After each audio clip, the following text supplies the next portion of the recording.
train rolling, freight train rolling, freight train rolling, rolling on down the line.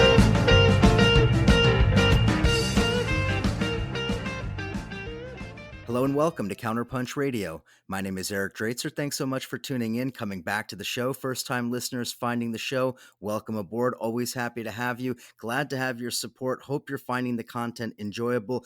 CounterPunch is dependent on you guys. It's dependent on the subscribers to keep it going. We've been going for more than 25 years. We plan to do at least another 25, but we do need your support. The print magazine has been printed for the final time, but our brand new subscriber section is coming online very, very shortly. That's going to feature a whole lot of new content, including additional podcasts, including all of the columns that were previously in the print magazine, printable articles for those people who are still attached to paper. All of that is going to be available and more, including searchable archives, a whole lot of stuff. So please do look for that. You can also get a t-shirt, support Counterpunch Radio, get a cool t-shirt, and I will be very, very grateful. So let me turn to my guest today. Very happy to speak with him again. Returning guest on the show. So much to talk about with him. Dave Zirin is with me.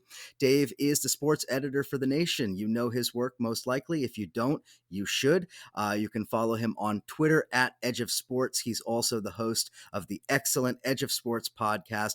Dave, welcome back to Counterpunch. Hey, it's great to be here. Thanks for having me. Great to talk to you again, particularly at this time. We got to, of course, jump into all of the news related to sports as it intersects with the politics and the social issues that we're all kind of getting swept up in here. So let's begin there. Dave, help us to understand the timeline. What happened after the shooting of Jacob Blake and the subsequent demonstrations? What happened next? How did sports get involved? Well, sports got involved largely because of the business model that was accepted by the NBA and the WNBA players back in June. After the killing of George Floyd and as the marches engulfed the United States, the largest marches in the history of the United States by sheer numbers, and the NBA and WNBA players, there was a real debate. They argued back in June about whether to play in this COVID-free bubble in Orlando or if they should just sit out the season so as not to distract from the demonstrations in the streets. Well, they did, of course, decide to go back, but as part of the deal, the owners and Commissioner Adam Silver incorporated Black Lives Matter into their messaging. You had Black Lives Matter written on the court, players kneeling during the anthem, coaches kneeling during the anthem, slogans written on the uniforms. I mean, you could call this woke capitalism, call it woke marketing, but it was corporate symbolism in the model of so many companies that put out statements against racism following Floyd's killing. But after the police shooting of Jacob Blake, that contradiction just became too intense. Players in the NBA and the WNBA, they were in this figurative and literal bubble, away from their families and friends, living in dorms, saying to one another, here we are playing with BLM on our uniforms, and we feel like chumps. You know, nothing is changing, and we're just here with these slogans, and we're in a bubble, literal and figurative. And that's what led the Milwaukee Bucks, and Milwaukee, of course, is just 45 minutes away from Kenosha, Wisconsin. That's what led the Milwaukee Bucks to not come out the locker room for their Wednesday playoff game. Now, other NBA teams followed, and all the games were canceled that evening. And then it went to the WNBA, which was stirring but not necessarily surprising. But then it went to Major League Baseball, which was really something given Major League Baseball's conservative history. Then it hit the NHL, Major League Soccer. Naomi Osaka, the tennis star of Japanese Haitian descent, bowed out of her tournament. And what we had on our hands was a sports strike wave against racism. And that's how it happened. That's how it happened so quickly, and it cascaded so quickly across sports that immediately my first thoughts were, we are now operating without a compass because there's next to nothing historically that could prepare us for something like this. Well, that's a great intro to my next question, I guess, because I want to try to reach for some historical parallels here. I mean, we could think of symbolic gestures, historic moments, the raised fist at the Olympics, Muhammad Ali, perhaps any number of others. Obviously, the one that, of course, comes to mind most recently and most relevant is Colin Kaepernick, almost 4 years to the day that he took his knee. So, can you speak a little bit to the lack of a parallel that you were talking about and the extent to which we can even build off of those experiences of the last 50 years? Well, there were instances in the 1960s, a couple of instances where teams did not take the court or did not take the field because they were playing exhibition games in the South. And the black athletes themselves were treated so terribly that they just did not play. There are a couple of instances of that. There are instances of colleges boycotting playing at Brigham Young University to protest what was then the racist dogma of the Mormon Church at that time. So you have examples like that. As far as Colin Kaepernick goes, I think what's interesting is there's a Kaepernick Ali parallel that's interesting to talk about because Muhammad Ali was absolutely reviled when he refused to be part of the draft and join the Vietnam War. But it only took a few short years for as sentiment in the United States turned against the war in Vietnam, for a whole generation of athletes and fans to say Muhammad Ali was right. He was right to do that at the time, and we stand with Ali. There's a similar Kaepernick dynamic in that it's been 4 years. But remember, Kaepernick took his knee. It's August 2016. Donald Trump is still just a candidate. And it's no one will say now, 4 years into Donald Trump, that we don't have a problem of institutionalized racism in this country. I mean, Trump has dredged up something primordial and violent that has always existed in the American spirit, but he's put it out there right on the table for everybody to see. So now Colin Kaepernick is looked at as more of a prophetic voice than as this one-off symbolic athlete activist. And you have this whole generation of athletes, people who are in their early 20s, who, in the last 4 years is when they've come of age. And they view Colin Kaepernick as a hero and as a prophet and as somebody who they want to see themselves as being in that tradition. So that's the impact of Kaepernick on these athletes. You might even want to call them Generation Kaepernick if you want to. And historically, the other historical example, which needs to be mentioned, of course, was the effort to organize the Black Olympic athletes before the 1968 games to do a boycott of those Olympics. But again, these are inexact parallels because, first of all, that boycott fell through. And second, and that which is why Tommy Smith and John Carlos were at the Olympics to raise their fists in Mexico City. But also, that was a boycott effort. This was strikes. Now, even though a lot of the sports media has called what's happened over the last week or so boycotts, like players are boycotting their games, this is not a boycott. Boycotting is when you as a consumer refuse to consume something as a political act, or refuse to ride a bus in Montgomery, Alabama in 1955. You're boycotting that business. This is a strike. These are people withholding their labor to impact the questions of racism and racial justice in the United States. And to that point, it is interesting and I think noteworthy and a bit sad that in doing so, we saw almost no examples of any solidarity from other sectors of labor organized in the form of labor unions or even in the form of wildcat strikes or anything like that. I mean, we saw inklings of that here and there, and certainly we're seeing rumblings in other industries for other reasons. But in terms of any solidarity, this was a really failed moment for the unions, wasn't it? Well, it's interesting because I don't think we can write that in pen yet. Let's write it in pencil because I don't really know where this is going to go. I don't think it was going to ricochet immediately into other sectors of the U.S. economy as other workforces went out on strike to protest for Black lives. But I think it started a discussion and made it real inside several unions. I was on a conference call today with people who are from the teachers union, for example, and they were telling me about, I don't want to say which teachers union, but of a large city. And they were telling me about how what the players had done had immediately started debates and discussions in their unions about what they could do. So it's early. Now, it certainly didn't ricochet to an electric degree in an immediate response or anything like that.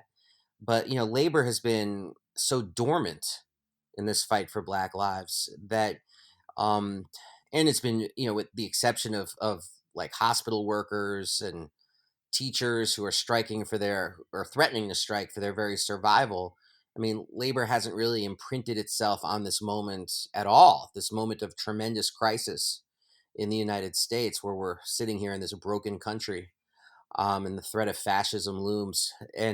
But what you do have is at least these discussions starting to begin. I mean, labor is going to have to sit up before it can walk, before it can run, before it can move. And I do think, if nothing else, what the players did was like an electric prod to labor to get them to start thinking about what they can do.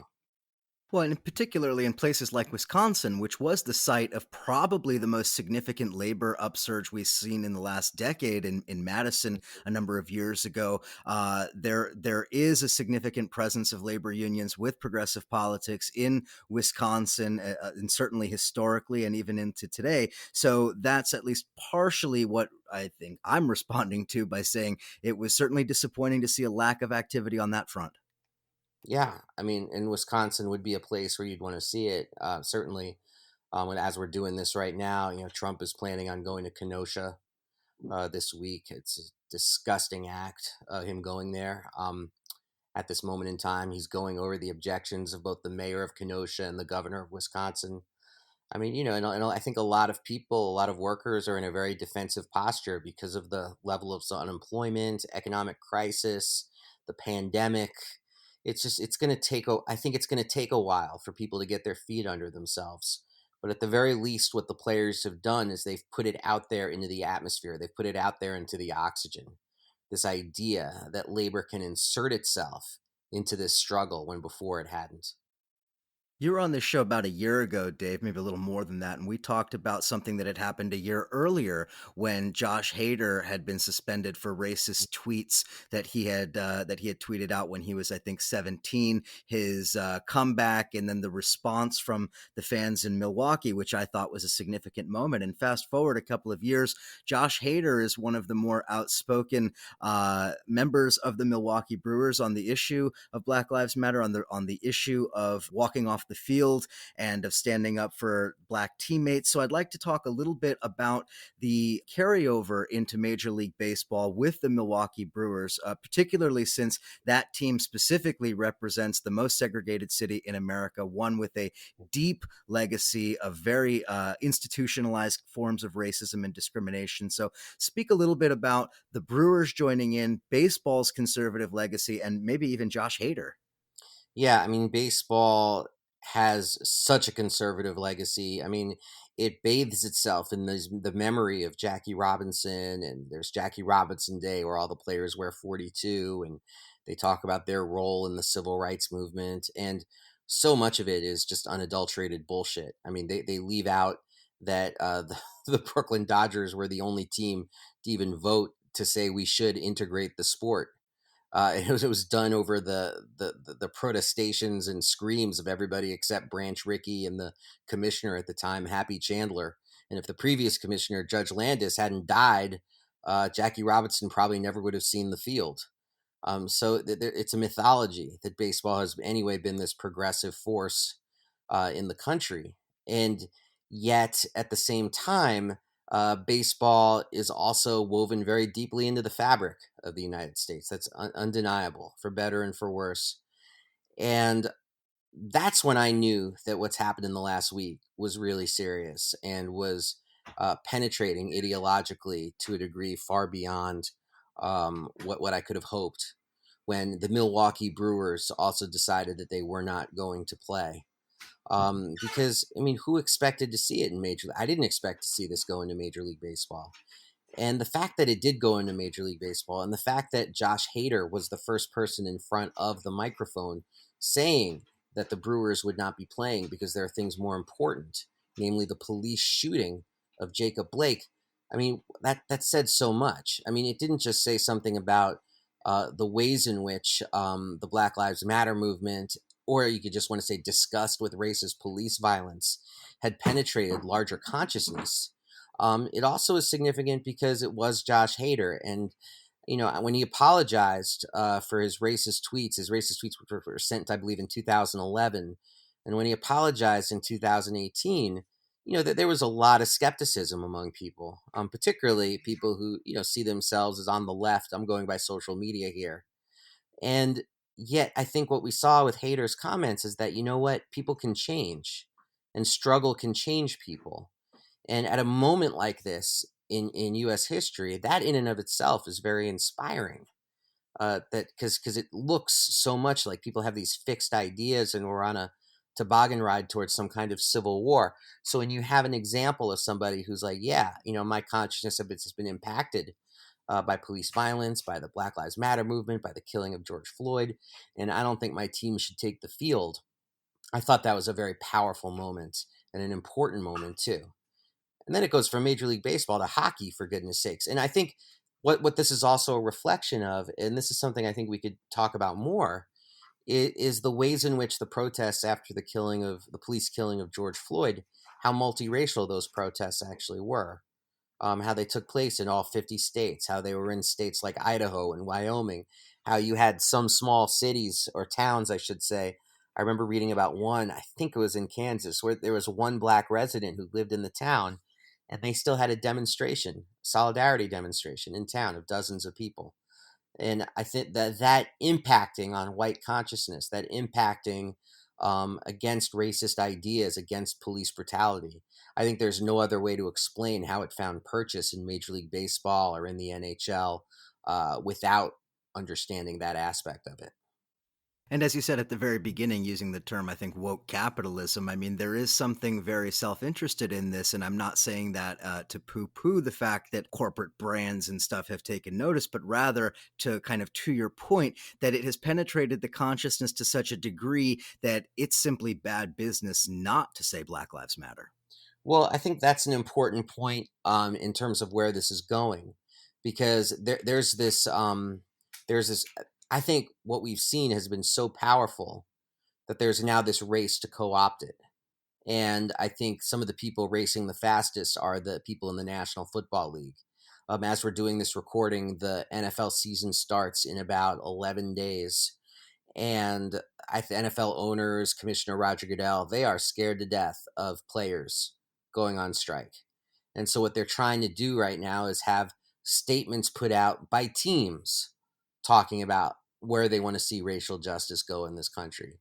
The Baltimore Ravens as a team put out a statement calling for the arrest of the cops who killed Breonna Taylor and the arrest of the cops who shot the police officer who shot Jacob Blake. As a team, they put out a call for the George Floyd policing bill to pass through Congress and to have Mitch McConnell stop holding it on his desk like the absolutely repulsive turtle man that he is. But I think you saw that in the NHL as well, where the players were really upset on the first day that they didn't also sit out their games. And so then they were so upset, though, that the teams decided, in conjunction with management, that they wouldn't play. And that is less of a strike situation. That's much more of I don't know what you want to call it, but I think woke marketing is probably the best way to talk about it. So there is that push to co-opt it. There is that push to make sure that it's not perceived through a labor lens, because then, it becomes over-empowering to the players themselves. And that's something I think management is going to try to head off. Let's take a quick break. On the other side of the break, a lot more to talk about. I want to talk about what happened with the meeting with Obama, what that means, what we might take from that, any historical examples we might want to look at, and what we should expect in the future. We'll continue the conversation with Dave Zirin. You're listening to CounterPunch Radio. We'll be right back.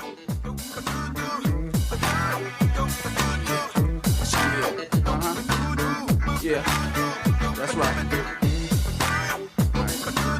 Gotta get off the phone. Bust this verse right quick. Alright, okay.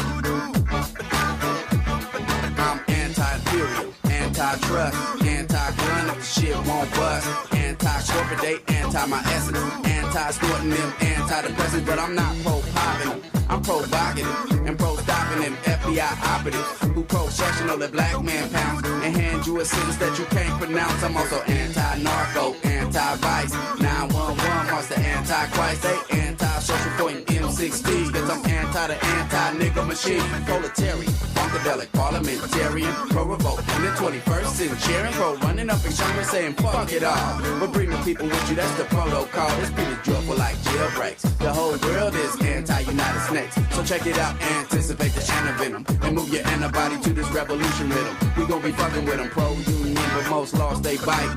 Anti-motherfuckers crossing the strike. Take a look around and be for or against, but you can't do shit if you riding the fence. Ride the fence. Now you don't really wanna ride the fence. Now do you really wanna ride the fence? Or would you really wanna ride the fence? Don't ride the fence. Ride the fence. Now you don't really wanna ride the fence. No, would you really wanna ride the fence? And we're back here chatting with Dave Zirin, Edge of Sports on Twitter. Edge of Sports is the podcast. It is one of the best podcasts you will get in your podcast player. So please do make sure to subscribe to that, subscribe to all of his content. I believe you can also do it in the form of a newsletter. Go to the website, edgeofsports.com. So Dave, before the break, we were talking a little bit about the NFL, and I guess we'll just pick it up right there. One of the things about the NFL, to me at least, and I'd like to get your comment on this, is that more than any other sport, the body is disposable in the NFL, and it is such a black dominated sport, and the black bodies are so disposable in that sport that and of course we're talking about CTE, the long-term health effects. We're talking about the lack of protections, the lack of health insurance, all of the reasons why the NFL is really the most anti-player league. It is interesting, given a pandemic and everything that's happening, what the NFL is going to look like here. Yeah, I mean, what the NFL is going to look like is, they're going to play games in front of largely empty crowds, if not entirely empty stands, with the weird hologram effect of fans. And what they're trying to do is keep the trains running on time, because the NFL's money doesn't even come from fans. It comes from the billions of dollars in TV deals that they have set up. So they need these games played. They don't care if they got to play them in the parking lot. They need some product to put on television. Now, they're also dealing, though, with the fact that its players have become highly politicized. I mean, the voices of the players' movement in the NFL, has been led by Patrick Mahomes, who is the quarterback of the Kansas City football team, which just won the Super Bowl, highest paid player in the league. They've got their own LeBron situation on their hands, where with the NBA, it's a lot harder to crack down on political players, or it has been over the last, I would say, 5 or 6 years, because LeBron was one of those players. So it's like he provided a kind of force field for other players. You have a similar dynamic with Mahomes in the NFL. Of course, the NFL is not like the NBA for the reasons that you said. Player careers last only 3.5 years. The contracts aren't guaranteed. It's a lot easier to get rid of players. But the problem is that you can't get rid of everybody. And black talent is the beating heart of that league. And there is a great deal of restiveness among black players because of the exiling of Colin Kaepernick, because of the owners who support Donald Trump, that they feel like they are not valued as human beings by the league. And that discussion is right there on the table over Twitter feeds and in essays that are published on the Players Tribune website, in interviews that players are giving. Like they've had enough with the way things have been in the NFL for decades. And I think the killing of George Floyd was a breaking point. And it was a breaking point for all the players who were said behind the scenes that Colin Kaepernick was right. And now you've got even Roger Goodell saying, yeah, we should have treated Colin Kaepernick better. It's an unbelievable concession. Remember, this is a league that just a year ago was posing with Jay-Z as he said the time for kneeling has passed. See, that was their first plan to deal with the black athlete. Throw a little money at a players coalition that was doing good works in the cities, and get Jay-Z front and center as their new director of entertainment and holding him out as a future franchise owner. There's never been a black franchise owner in the NFL. But that bubble has completely popped, to use the metaphor of the moment. So right now, what the NFL is doing is trying to, I view it as like, they're dancing as fast as they can. They're trying desperately to figure out how they can head off any sort of work stoppage that would be put on by players. Now, and I think that's I don't think it's going to happen in the next couple of weeks what I think will happen is that the there will be a flurry of statements from NFL teams like the one I described from the Baltimore Ravens. I know for a fact that the Seattle Seahawks are already like trying to put one together at the moment. And the hope is that they'll announce hirings like social justice coordinators and things of that nature. And the goal of it is going to be to try to head off a strike. It's a co-optation project.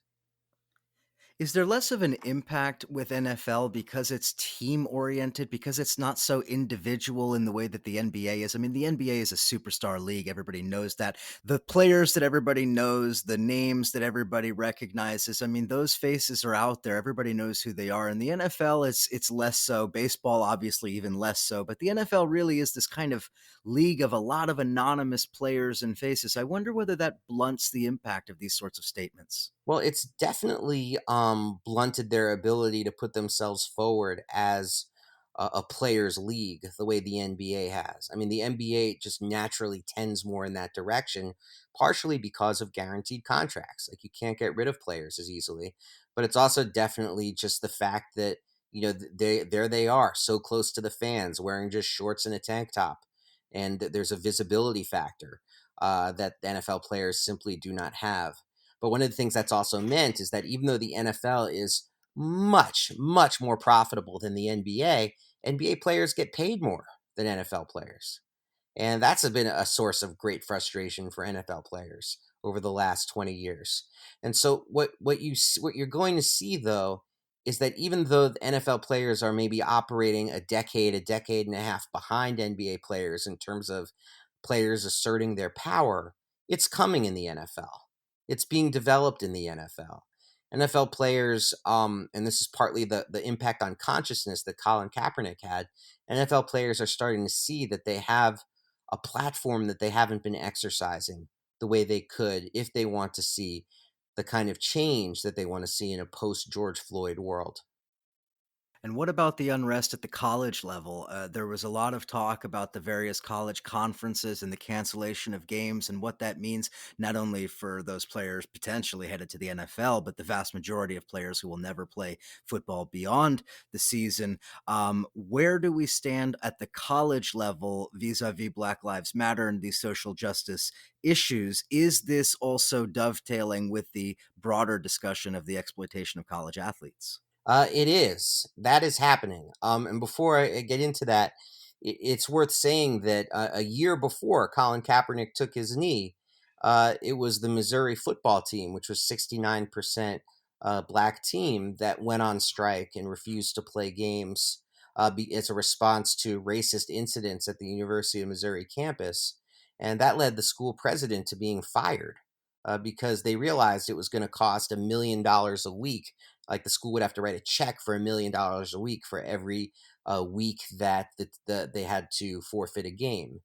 And so, I mean, so I think like these college athletes, they have so little and so much power. They are the most powerful and the most powerless people in this discussion. I mean, they're powerless because they don't have a union, they don't have a seat at the table, they don't have a way to make themselves heard in the formal structure of college football and college basketball. But they're also so powerful, more so than other athletes, because the modern neoliberal campus depends on college football. Depends in other cases on, but less so on college basketball. The economies of entire towns depend on how good the college football team is. So there's a pressure that they can put on these universities for their rights and for getting the university to have a progressive racial justice agenda that's there for them to be exercised. Now, before this NBA, Major League Baseball, WNBA strike wave that we've been talking about against racism, before this, and after the killing of George Floyd, that became intertwined among college athletes' mind with the issue of the COVID pandemic. And they looked at it as, we are not safe on two fronts if we go back and just play without any safety protocols or without any health benefits or anything. We're in danger by COVID, and we're in danger by police violence, and we need to do something about this. So the Pac-12 players organized themselves. They put out some remarkable statements over the summer that combined these issues of racial justice and health justice in the face of COVID. The Big Ten players did the same. And interestingly, I find it very interesting that of the Big Five conferences, the two that have canceled for this fall are the Pac-12 and the Big Ten. Like, I wonder how coincidental that is, or if it wasn't a factor in them canceling, that the players looked very ready to struggle and protest. Switching gears to baseball as we begin to wrap it up here, I want to ask you about Black players in baseball, because this has, of course, been an issue for several decades. The disappearance of the Black player in Major League Baseball, the disappearance of baseball from American cities more broadly.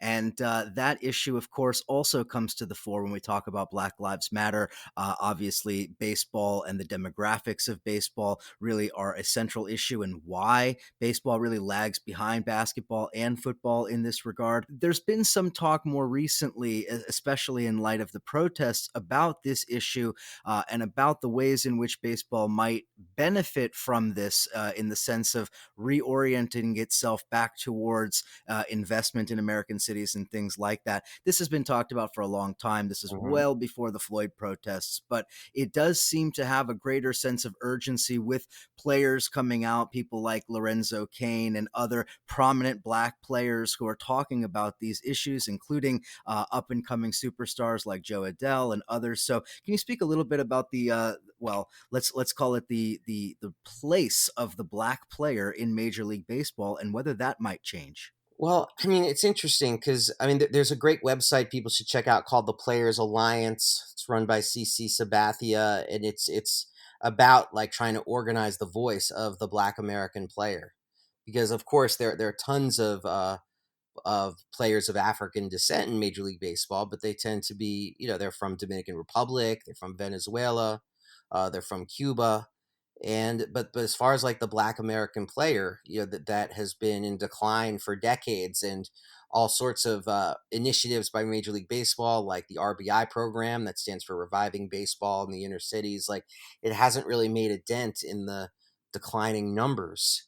I don't know if this particular moment or inflection point is going to do something like that, because the power and pull of globalization on one hand, which allows them to invest on the cheap, in the Dominican Republic, and develop players in a very, very exploitative manner on the one hand. And then of course the other major pipeline comes through the colleges and the universities, which are, the baseball programs there are overwhelmingly white. I mean, to a degree that even makes Major League Baseball look positively integrated on the flip side. So I don't know how that dynamic is necessarily going to shift, but when you have the outspoken players like Tim Anderson, also be like incredibly successful at the same time, it makes a difference. It makes a difference. I'm hoping for a generational shift in this regard. I'm a huge baseball fan, for example, but when you have a situation where you have entire teams without Black American players, or in the Boston Red Sox, have one Black American player, Jackie Bradley Jr., and it was put on his shoulders to speak for the entire team, even though several members of his team apparently were rolling their eyes at the whole idea of sitting out a game. I mean, that's a lot of pressure. That's a lot of pressure. You'd like to see more white players be in the tradition, if you will, of Josh Hader, and get front and center and say, like, we need to do a better job in this sport of not just recruiting Black talent, but also elevating Black talent to management, upper management, and not making the sport as incredibly country clubbish as it continues to be. Well, that's exactly one of the things that I've heard being discussed, that part of the reason why baseball lacks black players in the way that it does is because of the structure at the youth level. I mean, in order to be noticed, in order to go where you want to go in terms of a career, you have to play on these traveling teams. It costs a lot of money. You got to Yeah. spend all kinds, traveling time. You have to have parents who are employed and financially capable and able to take time off work and all of this sort of stuff. So it's self-selective for privilege, really, for white privilege. And so that the fact that that issue is even being discussed and acknowledged, the structural inequity that exists in the development of baseball talent, I think is certainly a sea change from even 10 years ago. I certainly hope so. Your mouth, God's ears, in that regard. I just worry that the magnetic force of globalization makes it very difficult. And the fact that one of the reasons why we don't have baseball in the cities is because of the way neoliberalism has hollowed out our cities. I mean, you need budgets, you need youth centers, you need leagues to develop that kind of talent. And, that's something I think beyond even baseball with its deep pockets can't really substitute for the absence of urban infrastructure in this country. To wrap up our conversation here, I want to return to the NBA strike and one of the stories that has come out of that that's really, I think, worth comment here, specifically the role of Obama. Obama had a meeting with LeBron James, I think Chris Paul, and maybe one or two others, or maybe it was a conference call with more. I'm not sure how many people were involved. But the point being that Obama more or less urged them to get back on the court. So I have a couple of questions related to that. One, of course, is just your take on that and how you read what Obama said, how the players responded, and what's happened since. And then, really, the second question here is Obama an obstacle to progress in all of this? Because certainly Obama played a role in pushing Joe Biden.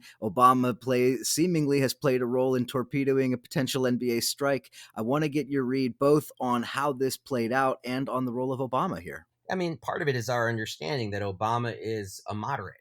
And he's always been a moderate. And so the idea that he wouldn't push Biden, or the idea that he would call for players to continue to go out on strike and not have a season, I mean, that goes against the very core of who Obama is and who he's always been. I think sometimes, the fantasies of who Obama is by both people on the left and the right, quite frankly, cloud us from that basic reality of this is who this guy is. It probably goes without saying that Barack Obama has very close relationships with the NBA, very close relationships with a lot of players, and therefore a tremendous amount of influence. So, first of all, I'm not surprised that they turned to Obama. I'm not surprised that he flexed his influence, and I'm not surprised that all of his instincts were as conservatizing as possible. Now, all of that and it reminded me a little bit, there was a little bit of an echo for me. It's not a perfect historical echo, but there's a little echo to me of Bobby Kennedy famously saying to the Freedom Riders, why don't you stop all this sitting down shit and sitting in shit, and we can get you an office and some tax-free status. I had that echo in my head, except the reason why that's an imperfect echo is because while Obama and Bobby Kennedy are playing the same role in each of those situations, the NBA players, I mean, they're not freedom riders. They're citizens. They're people who are responding to the fact that this country is broken. And so it's not surprising that they would turn to President Obama, and it's not surprising that he would try to lead them down this particular path. The one thing I'll also say about it, though, is that I don't think the decision by the players to go back and play removes their leverage from this situation. I don't think they surrendered their leverage. I think it's still a situation that is very, like I said at the beginning of this interview, it's much more written in pencil than it is in pen. If there's another police shooting, if there's some more malicious shit, if there's other instances, these players are prepared now to go out again. They've done it once, they can do it again. And this has to be said, too, that there's a lot of tension between LeBron James and this young generation of players. LeBron's 36. The young players who are angry about this stuff, they're in their early 20s. LeBron has got this vote plan, vote, vote, vote. A lot of these players like Jaylen Brown, who quotes Angela Davis in press conferences, he's talking more about how you become part of the movement and how you march. So there are political differences as well inside the NBA fraternity, which could make themselves known if things are not brought to a more calm place. And there's no reason why we should think they will be, given the tenor of politics in this country. My final question really has to do with Americans and American public and the sports consuming audience, because it always is, I think, instructive to look at who by and large supports and watches and spends money on which sports and how that is reflected in the politics here. So can you speak, especially for those people who aren't really sports fans, who don't necessarily know all of these distinctions, especially for our listeners outside of the United States, what are the major differences between, say, the base of consumers for football and the base of consumers for basketball? And how does that reflect in the politics here?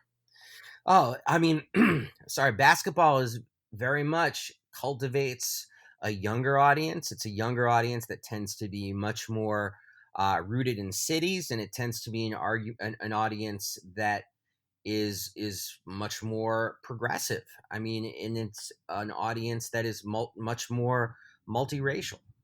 I mean, that's just their constituency. That's their audience.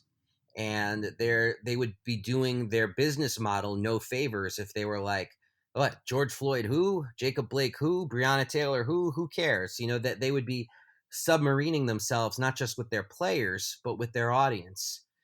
It's a very different situation with Major League Baseball. It's a very different situation with the NFL. Here you're dealing with a much more white fan base that's much more conservative. But that's what makes what the players are doing so much more thrilling. Because what they're doing is like, this is the great accomplishment. People who say, like, oh, these athletes haven't accomplished anything. I think their ability to recenter this conversation around Jacob Blake and not on what the Republicans are trying to make this about, which is, anarchists are ruining our cities. These Democrat cities are hellholes. All this, this hysteria that they're trying to build about crime in the cities. What these players have done for largely white audiences is say, no, this is about somebody who was shot 7 times in the back in Kenosha, Wisconsin. And that is very powerful. That's a tremendous use of the platform and their cultural weight.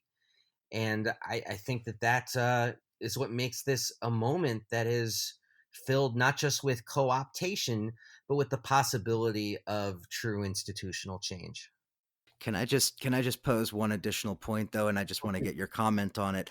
At the same time, it really strikes me that those who I would say are, of the Trumpist right, the fascists, the militia types, and all of these types, they look at the professional sports leagues all saying Black Lives Matter, all nodding to the movement, and they feel that ever more justified in their posture. They feel the culture is under attack. It's all of the institutions are being taken over. Look, it's even on TV. It's even our sports. Mm-hmm. You see, so in one sense, it's a use of a platform for the kind of message that we want to see. And in another sense, one gets a feeling that this is really turning up the intensity on the violence, I think.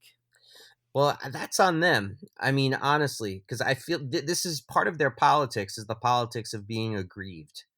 So whether it would be LeBron James writing BLM on his sneakers or it being put on the court, they would seize upon it because that's their fuel for existing, is being aggrieved and this idea of a culture war and being under attack. And it's why Obama or Pence can't even say the words Black Lives Matter, because they're that in thrall of this white nationalist movement and of these white nationalist tendencies. So to them, I say, do you want some cheese with that wine? Because it's like, you got to deal with the world as it is. You got to deal with why people are actually trying to fight for Black lives in a country that sees them as disposable. And any amount of aggrievement that they feel, if it wasn't on the NBA court, they would find it somewhere else.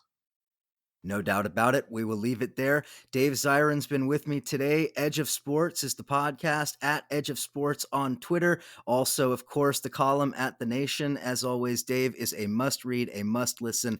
Thank you, as always, Dave, for coming back on the show. No, thank you so much, Eric. Listeners, thank you, as always, for supporting Counterpunch, for listening to the show, and we'll talk again next week.